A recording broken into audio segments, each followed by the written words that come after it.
WisconsinEye's Campaign 2024 programming is sponsored by Wisconsin Counties Association, Nicolet National Bank, Wisconsin Hospital Association, Operating Engineers Local 139, the Wisconsin Realtors Association, the Wisconsin Laborers District Council, and North Central State's Regional Council of Carpenters. To support programs like this, please consider a tax-deductible donation at wiseye.org/donate or by texting WisEye to 44321.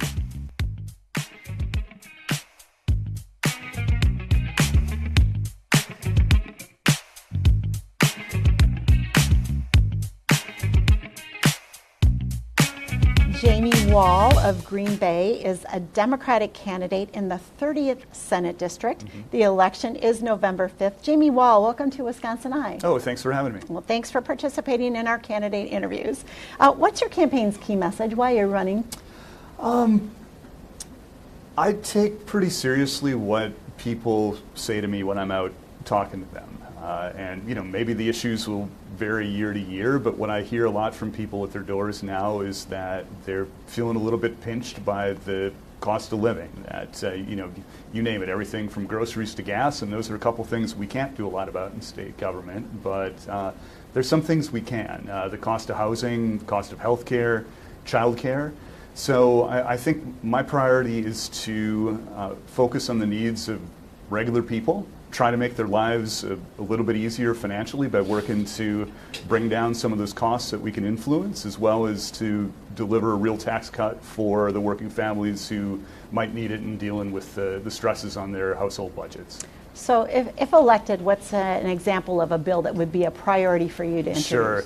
Well, you know, I'm a candidate. I don't have a four-person policy team out that's developing things while I'm out and trying to get myself elected in the first place. So I think I would very much focus on the priorities that I just mentioned to you in terms of bills I would like to introduce. Part of this depends on, well, obviously I need to get elected first, and then what kind of committees that they put me on. But I'd love to, for example, dig into some of the barriers of housing. How can we build more housing so that regular people don't have to scrimp quite so hard to get their first house, to pay the rent check? You know, what can we do to make it easier for young families to afford child care? How can we bring down the cost of health care, which is an issue in Wisconsin and all across the country? And as I said, I also would like to be part of delivering a real tax cut for working families here in the district and around the state. So if you're elected, you're coming in the legislature during a biennial budget Yep. year. The state's projected to have more than a $3 billion surplus. Sure. You maybe already mentioned it, but I'd like to hear your top two priorities for use of that Right. surplus. Well, first of all, it's in one sense, it's a good problem to have the money available. But in another sense, it's a sign that, you know, how things work in Madison is kind of broken. That it's prudent to set aside a little bit of money for a rainy day. I mean, whether you're a state or whether you're a family, but the reason that surplus exists is that the legislators haven't been able to play nice with each other and compromise and agree on something that'll bring the state forward. So what's happened is this money piles up year after year, and that's a shame for all of our citizens. So I think that, you know, my priorities looking at any budget would be exactly what I just said. How do we make the lives of regular people easier here in the Green Bay area, whether that means reducing healthcare costs, whether that means working to bring down the cost of housing for regular people, and providing a little bit of targeted tax relief for the people who need it the most. You know, the working families that are trying to get by and feel pinched by the cost of living these days. You mentioned that targeted tax relief. What's some more detail on that? Who gets a tax cut under your plan? Well, you know, again, I'm a candidate, not an elected official. I don't have the Legislative Fiscal Bureau to tell me the implications of, you know, everything I say here. But I mean, it should be regular people. I talk to people across the district who are, you know, some of them are in amazing circumstances and some of them are struggling a little bit more. So I would say that our tax relief ought to be directed toward the people who are struggling. One of the issues, and you know, that I've seen with the way the legislature has functioned recently, is that they're not able to deliver a tax cut for people who make $40,000 a year without, you know, giving to the people who make $40 million a year, and that's not right. And I think reasonable people ought to be able to get together around a room and agree on something that's going to work for the majority of the citizens of the state. What about K-12 education? That's a leading issue for many Sure. voters. How does that look in your campaign? Look, I mean, my mom and dad, like all parents, they worked hard and sacrificed to get me off to a good start in life, but their job was easier because we had a good local school that I could attend. And I would like to make sure that, all of our kids, no matter who they are or where they grew up and who their parents are, have a chance to get off to a good start in life as well. So Does that mean more funding for K-12 education? I think it does in part, but let me unpack that a little bit for you.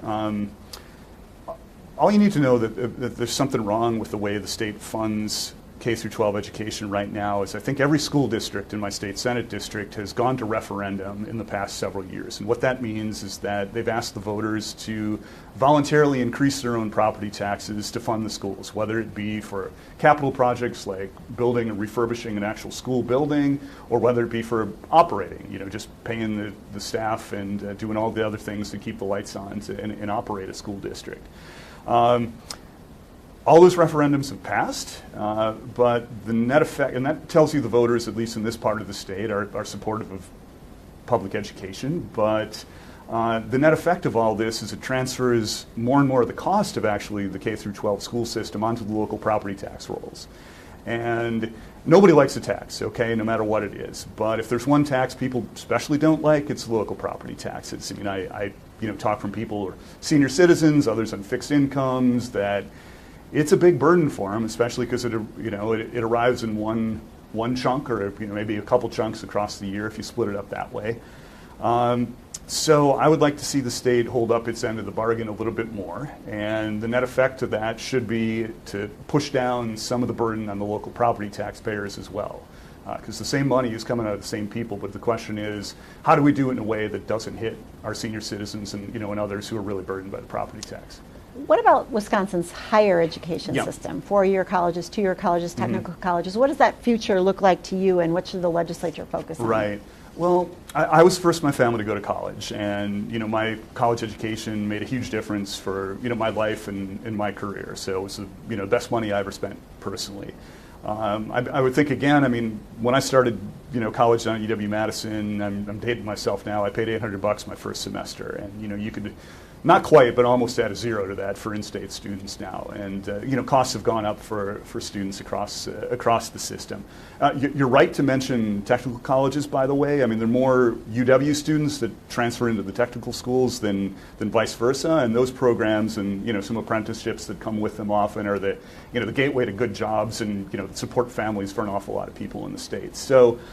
Is the legislature doing enough to support these systems? I think with the surpluses we have, we should be able to do more to shore up the UW system and the technical college system as well. This is a smaller issue, but I mean, I've heard from people, that we've seen professors walk out the door, with millions of dollars of funding, with them in terms of grants, for want of a $20,000 raise, and that's penny wise and pound foolish. So, at a minimum, we ought to be able to figure out how to target that and keep some of that research money in the state. But do right by our students in the process. What do you see as the state's largest workforce development challenge, and what's the legislature's responsibility to address Sure. it?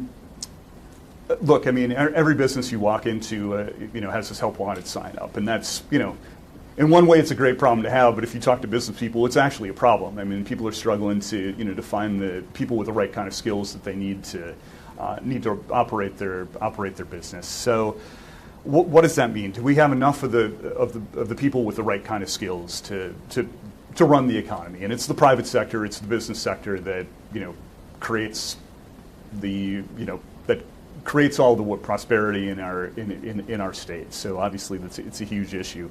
I think of it as kind of a subset of some of the things I've talked about before. I mean, Wisconsin, at least Brown County, Greater Green Bay, I think it's a great place to live. But then the question becomes, how do we make it an even better place to live? How do we make it an even more attractive place for young people to say, I want to spend my life here. This is where I want to work. This is where I want to raise a family. And that goes back to how can we make their lives easier? You know, we don't have all the tools. We're not magicians. You know, if I'm elected, but you can push in the right direction. You can try to make housing, things. Is that what you're saying? Yeah, well, housing is one facet of it, but I think it's all the other affordability things that I've talked about. You know, childcare for young families is a big issue. That's as big an issue as how do you afford college tuition for many families. So what can the state do to help families who need the help afford that? How can it ensure that there's a childcare industry in the state that has enough slots to, you know, to make the lives of these young families easier? And when we're talking about these young families, they're the workforce.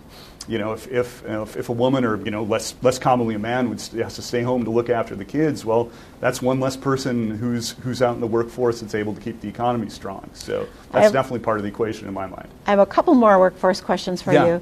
Investments in public and energy infrastructure grow our state's economy. Right. These investments also provide an opportunity to invest in our state's workforce, but currently there are no requirements for hiring local workers. Would you support a state resident hiring requirement for state, local, and utility scale infrastructure investments? I mean, as long as there are enough local workers to fulfill the need, I would say yes. We are going to have to build an awful lot of things in the next decade or so, and that's great. Wisconsin's the state that historically has built things, but there's a path in front of us to a cheaper, cleaner energy system than one we have, and it's actually going to keep more money in our pockets because nobody's charging us for the sun, nobody's charging us for the wind. We're not going to have to send money to Saudi Arabia. We're not going to have to send money out of state to coal mines. We don't got a lot of oil wells in the state, if you haven't noticed. So those investments need to happen for a whole lot of reasons, and if we do them right, it should be good not only for the environment but for, you know, workers and the economy as a whole. And I think what you suggested is one part of making sure that the benefit of that, you know, stays in the state. Employee classification is an issue in the construction industry. Right. Some employers misclassify workers as independent contractors or pay them in cash off the books. This lowers costs by avoiding payroll taxes and unemployment insurance, and it puts compliant companies at a disadvantage when bidding on projects. Plus, those misclassified workers may be denied minimum wage and overtime pay. Are you aware of it? It sounds like you are. What do you think should be done about it? Sure. I mean, I've heard about this from, you know, from actually both sides of the equation. People who are working in those industries, and also, you know, some of the employers who are playing by the rules, are doing the right things, and it's not fair to have one set of people who are obeying the law and then being punished for it when others don't. So there should be ways to, you know, track and monitor that and enforce those laws better, and we'll all be better off if that's the case. So. Getting back to an issue you mentioned, housing. Affordable rental housing is an issue in Wisconsin. Some have proposed government-imposed rent control to maintain affordability, while others argue keeping rent artificially low will decrease rental supply, resulting in increased prices. What is your sense of the housing issue, and which best addresses rental housing affordability? Rent control, building more rentals, or other? Oh, I want to build more housing. I think it starts and ends there. It is a big issue. I mean, my house has gone up in value from, let's say, $120,000 plus or minus to almost double that in the past, you know, 5 or 7 years. And, you know, on one hand, you know, yay for me, but it's a real issue for younger families who are trying to get their foot in the rung of the housing on the first rung of the housing market to afford that first house. And it's a big issue for renters too, because rents go up and down with the cost of housing, you know, around those rental units. So I think we can do a couple things. One is just to take a real hard look at what's standing in the way of the construction of, you know, single family houses, but also, you know, apartments, condos, you know, from the high end to the low end of the market, because there's certainly demand for it. You know, that this is something I hear as much as almost anything about it, you know, talking to people at the doors. So I mean, that's one thing, and I do think there are some state programs through an entity called WIDA that help first-time home buyers, you know, kind of get the last 5 yards, you know, into the end zone. It'll help them afford that first mortgage, help them afford the down payments, and I think we can probably do more to expand those programs and market them to you know, to help those young families get off to, you know, get their own particular piece of the American dream. You also mentioned healthcare. Medical systems are facing numerous headwinds in the form of inflation, workforce development, and issues around Medicare and Medicaid reimbursement, resulting in fewer services and even the closure of a hospital system in western Wisconsin. What would you do to preserve access to care and prevent future closures? Sure. Well, one obvious thing to do is to do what 40 other states have done, which is take the federal funds available to expand what we call Badger Care here in the state that helps provide quality, affordable health care for people who struggle to afford it. That would save the state a sum of money that's in the billions and would provide health care to something around 90,000 people. I mean, that's almost as many people that live in the city of Green Bay, so this is a material difference in the lives of a lot of real people, okay? I mean, the irony of this all is because 40 other states have already done this, we're actually paying taxes to help support those other states and not getting any of the benefit of it. So that to me is a no-brainer. And the more people with good insurance are in the system, the easier it is for providers to to continue to function and make ends meet. I mean, that was kind of the angle that you approached this issue from. But ultimately, I mean, we care about healthcare providers, but we care about the citizens who are using their services, more. And I think there's some interesting work being done by, Wisconsin's a manufacturing state. We make things, and the American manufacturing sector has gone through a lot in the past few decades, but they've learned how to do things effectively and efficiently and manufacture things in a lean way. And if you apply some of that kind of thinking about the delivery of health care, you can not only reduce costs, but you can increase the quality of patient care because you're not doing wasteful things. And if the wasteful things involve sticking extra needles in you and delivering more treatment that you don't actually need as a patient, that's a win for you. So I've talked to some people who are involved in that effort, and I'd like to do more with them if the voters send me to Madison in November. What about mental health care? Mm-hmm. Also a growing concern for people and for state and county budgets. What are you hearing on this issue, and what do you think needs to be done? I think it is a real issue. I've heard about this more from officials than from people at the doors, but I have heard about it from people at the doors. I think mental health care is health care. I mean, it can be as debilitating as a physical illness for many people. And if you go back to our conversation about workforce a few minutes ago, I mean, people who struggle with mental health are also our friends, our neighbors, our parents, our coworkers. And I would think there's a lot less stigma around the issue than there used to be. Even when I was a kid, people just didn't want to talk about this stuff. I mean, heck, a couple generations before, people wouldn't talk about cancer. That was a word that people didn't like to speak in polite society. So I think is there a some of the barriers to solution, or is there recognition something to make it better? I think honestly, I would have to talk to a lot of that service delivery goes through the counties. I would like to talk to people here in Brown County who are involved with that and see what they see as the path forward there. How should Wisconsin move forward on the issue of abortion? Look, I trust the women of Brown County to make their own decisions about their own reproductive health care. I think those decisions ought to be in the hands of women and their doctors, not women and their state senators. I recognize not everybody thinks the same way, but that's how I think. It is an issue that's on the ballot in November. We've seen Republicans in other states pass sweeping strict abortion bans, and there's actually a Republican state senator here in Brown County who wants to go even further than that and outlaw in vitro fertilization and many forms of birth control. I mean, that's crazy in my mind. I don't think I know better than the women of Brown County and their families, and I think those decisions are best left to a woman or doctor and her family, not to her politicians. I mean, politicians ought to know their place. What about transportation? What are the pressing transportation needs in your district, and how important are they that they are addressed, and for the state to keep on schedule with the reconstruction of aging interstates and significant corridors of commerce? Oh, sure.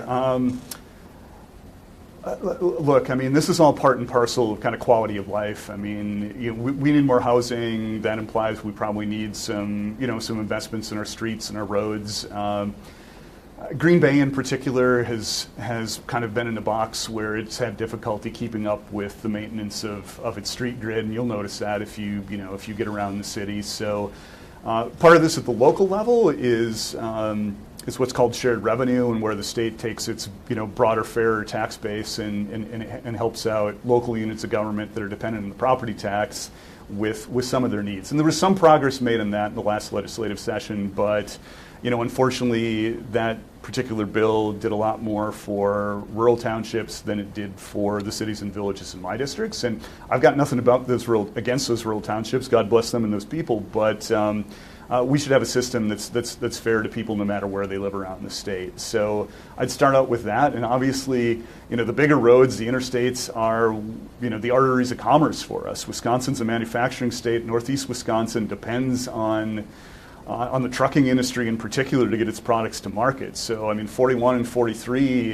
in particular are really vital to the business climate around here, and I'd support anything that keeps them functioning well, not only for regular people, but for the businesses that need them to work.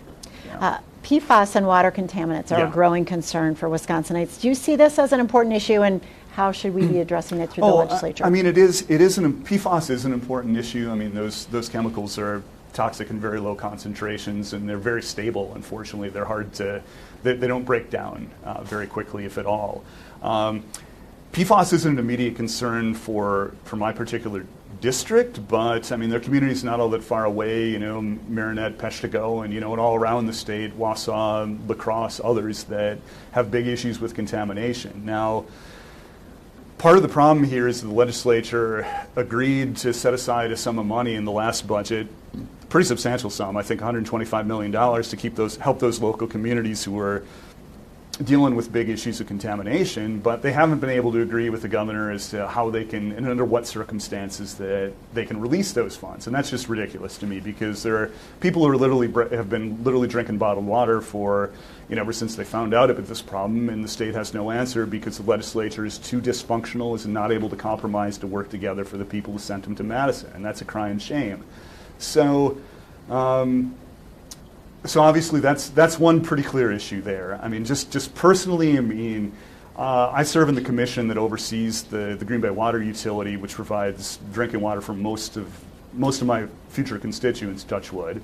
Due to the good leadership of the staff there, we were the first community in the state of Wisconsin to remove all the lead service lines from our system, at least to do that without a court order to do so. And that was a big win for everyone who turns on a tap in the city of Green Bay and Ashwaubenon and several surrounding communities, and especially for our kids who are most affected by any prospect of lead pollution and lead contamination. And now, turning the page, we're quite close to getting all of the galvanized pipes that were once downstream from lead, because they could accumulate lead over time. So that's a big win for water quality, for public health, for our kids, and I had about this much to do with it, but I'm proud of the leadership of the utility that made that happen for all of us. Yeah. We're down to our last two questions. Okay. How would you describe the leading differences between you and your opponent? I'd say a couple things. You've heard me talk about how I'm focused on trying to help make the needs of the lives of regular people better, and in particular helping them address the increased cost of health care, child care, housing, you name it, and in parallel deliver a tax cut for regular people. So those are my priorities. By contrast, my opponent has repeatedly raised taxes. He advocated for an increase in the Brown County sales tax, all while giving himself a pay increase, and I just think those are a different set of priorities and a different lens on the world. So I think that's one good contrast. And the second one would be another issue that you've already brought up, which is the issue of reproductive health care. I've been clear. I've repeatedly said what I think about the issue. You can like my views or not, but the voters should, at this point, be aware of them. I haven't been shy about it. My opponent has been very shy. He's not made a public statement on the issue, to my knowledge, although he did announce his candidacy, arm in arm with a former congressman who's called for the abolition of abortion under all circumstances, including rape and incest, and including when the life of the mother is endangered. So, again, a different set of priorities and a different contrast for the voters here. Now, it's the voters that get to make up their mind as to who they like, and we'll see what they decide on November 5th. But I think there is a contrast between the two of us. Final question. Let's say you're elected to the Senate. Yeah. You get a magic wand you can use in the state capitol to resolve one issue in a way that brings parties together? Yeah. What would that issue be? I've never been offered a magic wand before, so thank you for that. I mean, honestly, the thing I hear most from people talking to the doors is not any issue. It's, basically for Christ's sake, why can't you people just try to work together and try to get something done? And that's not an unreasonable thing to expect. So if you gave me a magic wand, I think I would wave it and say, let's increase the amount of listening that's happening here. Let's increase the amount of compromise, which shouldn't be a dirty word. It's hard to take all the politics out of politics, but not every issue needs to be a knife fight all the time. There are plenty of things that we've talked about today that you should be able to put 4 people around a table for an afternoon and come out with something that 2/3 of the legislature should be able to support. And that just simply hasn't been happening. And my hope is that we're going to see some change in that front, and I want to be a small part of making that happen. Well, thank you, Jamie Wall of Green Bay, Democratic candidate in the 30th Senate District. The election is November 5th. Jamie Wall, thank you for talking with WisconsinEye. Thanks for having me. This programming is brought to you by our generous sponsors. Thank you for watching.